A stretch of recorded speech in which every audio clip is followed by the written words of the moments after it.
కాలేజీల ప్రైవేటీకరణ నిర్ణయాన్ని వెనక్కి తీసుకోవాలని డిమాండ్ చేసింది ప్రభుత్వ మెడికల్ కాలేజీల పరిరక్షణ కమిటీ. విజయవాడలో ప్రభుత్వ మెడికల్ కాలేజీల ప్రైవేటీకరణకు వ్యతిరేకంగా రౌండ్ టేబుల్ సమావేశం నిర్వహించింది. 10 కాలేజీలను పీపీపీ విధానంలో ప్రైవేటు సంస్థలకు అప్పగించేందుకు ప్రభుత్వం ప్రయత్నిస్తోందని మండిపడ్డారు. ఈ నిర్ణయాన్ని వెంటనే వెనక్కి తీసుకోవాలని, ప్రభుత్వ ఆధ్వర్యంలోనే మెడికల్ కాలేజీల నిర్మాణం పూర్తి చేయాలని పరిరక్షణ కమిటీ డిమాండ్ చేసింది. పీపీపీ విధానం అమలు చేస్తే విద్య ఖరీదై పేద మధ్యతరగతి విద్యార్థులకు నష్టం జరుగుతుందన్నారు. ఈ కార్యక్రమంలో పలువురు పార్టీల ముఖ్య నేతలు, మేధావులు పాల్గొన్నారు. మా దగ్గర నిధులు లేవని చెప్పేసి ఈ ప్రభుత్వం చెప్తోంది. అద్దాల మేడలకి, ఐకానిక్ టవర్లకి, ఐకానిక్ బ్రిడ్జిలు, అద్దాల టవర్లు, అతిపెద్ద విగ్రహాలు, వీటన్నిటికీ వేల కోట్లు ఖర్చు పెడతానికి మేము సిద్ధంగా ఉన్నాము అని చెప్తున్నారు. మరి వాటికి ఎక్కడి నుంచి వస్తున్నాయి? ప్రజలకు ఏది అత్యవసరం? ప్రజలకు అవసరమైన వాటి దగ్గరేమో మా దగ్గర నిధులు ఇవ్వని చెప్తున్నారు. ఏవైతే కమిషన్లు ఎక్కువ వస్తాయో వాటికి మాత్రం ఎంతైనా పెడతాం, అప్పులు తీసుకొచ్చాయని పెడతానికి సిద్ధంగా ఉన్నా అని చెప్పేసి చెప్తూ ఉన్నాను. ఇవన్నీ మనం అర్థం చేసుకోవాల్సిన విషయం. అది కాకుండా చంద్రబాబు నాయుడు గారు మొదటి నుంచి కూడా ప్రభుత్వ వైద్య కళాశాలకు ఎగనిష్టే. అతి సుదీర్ఘమైనటువంటి కాలం పరిపాలించినటువంటి ఈయన హయాంలో నిర్మించినటువంటి ప్రభుత్వ వైద్య కళాశాలలు ఏమీ లేవు. అన్నీ కూడా ప్రైవేటు వైద్య కళాశాలలే తప్ప ప్రభుత్వ వైద్య కళాశాలలు ఏనాడు కూడా దాని మీద ఆయన దృష్టి పెట్టలేదు. ఈ మధ్యకాలంలో మా పోరాటానికి జంకారో తెలీదు. మాజీ ముఖ్యమంత్రి వర్యులు వైఎస్ జగన్మోహన్ రెడ్డి గారు ఇచ్చినటువంటి ఒక దీంతో వస్తే, మేము అధికారంలోకి వస్తే మీ కాలేజెస్కి ఒకవేళ టెండర్స్ ఎవరన్నా వస్తే వాటన్నిటినీ రద్దు చేస్తాం అన్నటువంటి దానికి భయపడ్డారో తెలియదు. కానీ కామ్గా ఉన్నటువంటి వాళ్ళు మళ్ళీ మొదలుపెట్టారు 15 రోజుల నుంచి కాలేజెస్ని పీపీపీ ద్వారా చేస్తామని. వీళ్ళు చేస్తున్నటువంటి పీపీపీ ఏంటండి నేను అడుగుతా ఉన్నాను. వైబిలిటీ గ్యాప్ ఫండ్ అని చెప్పేసి ఒకటి పెట్టారంటే, ఎవరైనా వచ్చి తలమాసిన వాళ్ళు ఎవరైనా వచ్చి ఇప్పటికి కూడా పీపీపీతో దానికి టెండర్స్ వచ్చి దాన్ని తీసుకుంటే వాళ్ళకి 2 ఏళ్ల పాటు జీతాలు ఫ్రీ, తర్వాత వీళ్ళకి మెయింటెనెన్స్ ఫ్రీ, అన్నీ ఫ్రీ గవర్నమెంట్ ఇస్తామని చెప్పినా సరే రాని పరిస్థితి. అంటే అన్నీ ఫ్రీ ఇచ్చే బదులు మీరే ఎందుకు నిర్వహించకూడదని చెప్పేసి మేము పరిరక్షణ కమిటీ తరఫున డిమాండ్ చేస్తూ ఉన్నాం. ఎంతోమంది ప్రాణాలను కాపాడాల్సిన ప్రభుత్వంలో ఉన్న మీరు, తల్లి సమానంలో ఉన్న మీరు, ఈరోజు పేదలకి వైద్యం దూరం చేస్తూ వేల కోట్లు సెక్రటేరియట్కి, హైకోర్టుకి, అమరావతి అభివృద్ధికి అంటూ పాటుపడుతున్నారు. విద్య వైద్యం 2 దగ్గర చేసి ప్రభుత్వం గొప్పగా మాట్లాడితే బాగుంటుంది. ఏ రోజు ప్రభుత్వ స్కూల్లో ఉన్నవాళ్ళు బూట్లు ఎరగరండి, ట్యాబులు ఎరగరు, మంచి బ్యాగులు ఎరగరు. అలాంటివి అన్నీ దగ్గర చేసి మంచి రంగురంగుల కలర్ఫుల్ స్కూల్గా, అదే రకంగా డిజిటల్ విధానంతో ఈరోజు చదువుని పేదలకి అందించి ఈరోజు 100% మార్కులు వాళ్ళకు వస్తుంటే పేర్లు మీరు చెప్పుకుంటున్నారు. చదువుకునే పిల్లలు జీవితంలో విమానం కూడా ఎక్కలేనటువంటి మధ్యతరగతి గవర్నమెంట్ స్కూల్ పిల్లల్ని 10 మందిని న్యూయార్క్ నగరానికి తీసుకువెళ్ళిన ఘనత గత ముఖ్యమంత్రికి చెందితే, నాడు నేడు పక్కన పడేసినటువంటి మిమ్మల్ని ఏమనాలండి? విజయవాడలో నిర్వహించిన ప్రభుత్వ మెడికల్ కళాశాలల పరిరక్షణ కమిటీ సమావేశంలో మాజీ మంత్రి పేర్ని నాని చంద్రబాబు ప్రభుత్వంపై తీవ్ర విమర్శలు చేశారు. ప్రభుత్వ మెడికల్ కాలేజీలను పీపీపీ విధానంలో ప్రైవేటు సంస్థలకు అప్పగించే ప్రయత్నాలు జరుగుతున్నాయని ఆరోపించారు. ప్రైవేటు మెడికల్ కాలేజీల్లో ఒక సీటు 3 కోట్ల రూపాయల వరకు చేరిందని, పేద విద్యార్థులకు విద్య అందకుండా పోతుందని అన్నారు పేర్ని నాని. కోట్ల రూపాయలు అయితే ఈ పాటికి ఎప్పుడో అయిపోయేది. 5,000 కోట్ల రూపాయలు పెట్టడు. అమరావతిలో ఎలివేషన్కి అద్దాలకు మాత్రం 2,500 కోట్లు పెడతాడు. ఒక బిల్డింగ్కి 2,500 కోట్ల రూపాయలు పెడతారు. ఈనాడు వారు చెప్పారు లక్ష్మణ్ రెడ్డి గారు, చంద్రబాబు నాయుడు గారు చాలా మర్చిపోయాడు అనుకున్నాం, మనందరం విజయం సాధించామని చెప్పని వీరన్నారు వసుంధర గారు. జగన్మోహన్ రెడ్డి గారు బెదిరించారని చెప్పిన ఆర్డర్ రాలేదు.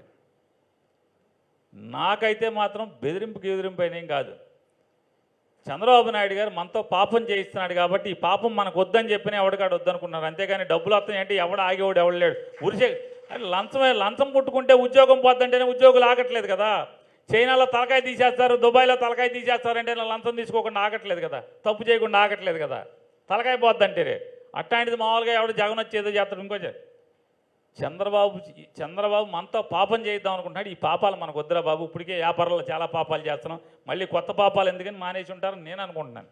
అయ్యా చంద్రబాబు నాయుడు గారు, అట్లాగే ఇక్కడ ఉన్నటువంటి ఉద్యమకారులందరికీ చెప్పేది, ఏదో అన్న పాత రోజులు ఏదో సామెత చెప్తారు, పలానాడు చచ్చిపోయాడు రేపు మనం ప్రశాంతంగా, అబ్బే లేదురా బాబు దినమవ్వాలరా బాబు, అతికిలు కలిపేస్తే కానీ మనం ప్రశాంతంగా పడుతుందా లేదు, లేచి వస్తాడు రా బాబు మళ్ళీ అంటారు.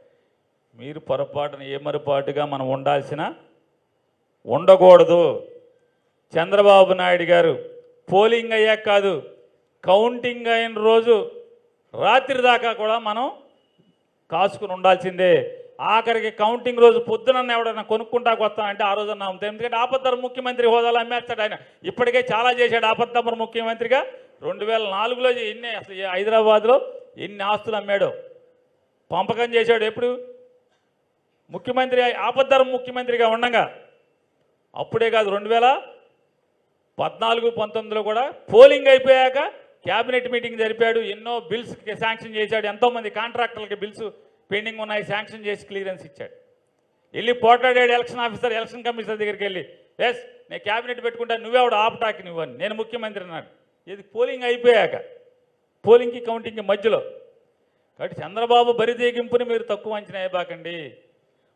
కౌంటింగ్ రోజు 2029 కౌంటింగ్ రోజు సాయంత్రం వరకు కూడా ఈ మెడికల్ కాలేజీల పరిరక్షణ ఉద్యమం అలుపెరగకుండా చేస్తూనే ఉండాలని చెప్పనేది నా మనవిగా మీ అందరికీ విజ్ఞప్తి చేస్తూ జై హింద్.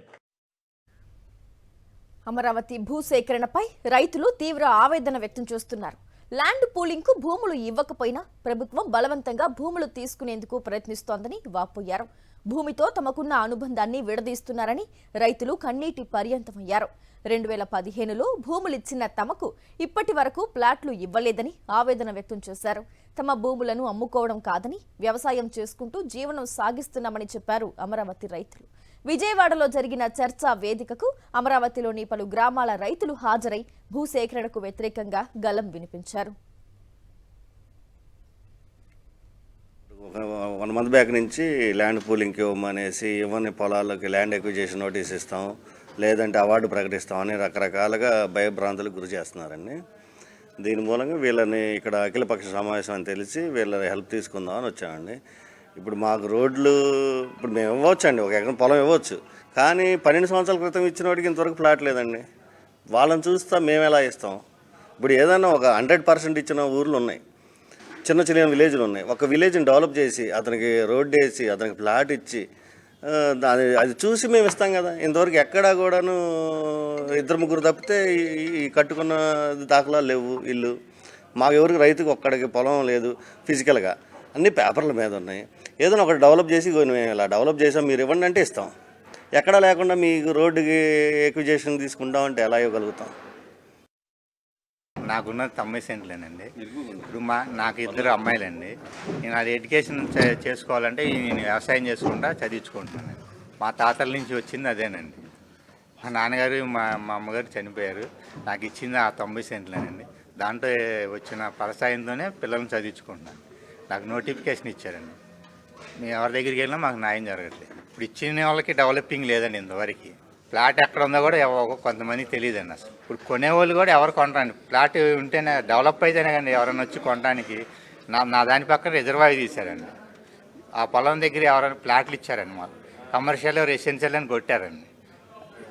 రిజర్వాయర్ పక్కన ఎవరు కొంటారండి? రిజర్వాయర్ పక్కన కమర్షియల్ ఎన్ని కమర్షియల్ పెడితే ఇక్కడ వ్యాపారం జరిగిద్దండి. ఇప్పుడు రాజధానిలో 53,000 ఎకరాలు తీసుకున్నాండి 29 గ్రామాల్లో.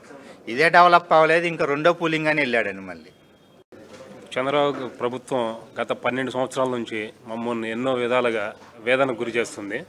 2015లో ఇక్కడ రాజధాని వస్తుందని చెప్పి ప్రకటించి కేవలం వాళ్ళ కులానికో మభ్యపెట్టి ముంపు ప్రాంతమైన ఈ అమరావతిని సెలెక్ట్ చేసి కేవలం వాళ్ళ వర్గం న్యాయం చేయడం కోసమే ఇది ప్రకటించిందండి. ఎప్పుడు ఇక్కడ 3 పంటలు పండే సాగు భూమి, ఎప్పుడు నిరంతరంగా పంటలు పండే భూమి, ఈ వ్యవసాయం మీద ఆధారపడే కుటుంబాలన్నీ ఇక్కడ రాజధాని కడతామని చెప్పి ప్రకటించి అప్పుడు ఈ 12 సంవత్సరాల నుంచి మమ్మల్ని ఎంతో వేదనకు గురి చేస్తున్నారు. 2016లో అప్పుడు భూసేకరణ ఇచ్చి అప్పుడు కొంత భయభ్రాంతికి గురి చేశారు. అప్పుడు కొంత ఎలా మాకు రాజకీయ పార్టీ అండర్ రావటమో లేకపోతే మేము కోర్టుకు వెళ్ళి స్టే తెచ్చుకోవటం వల్ల ఈ 10 సంవత్సరాలని కాపాడుకోగలిగాం.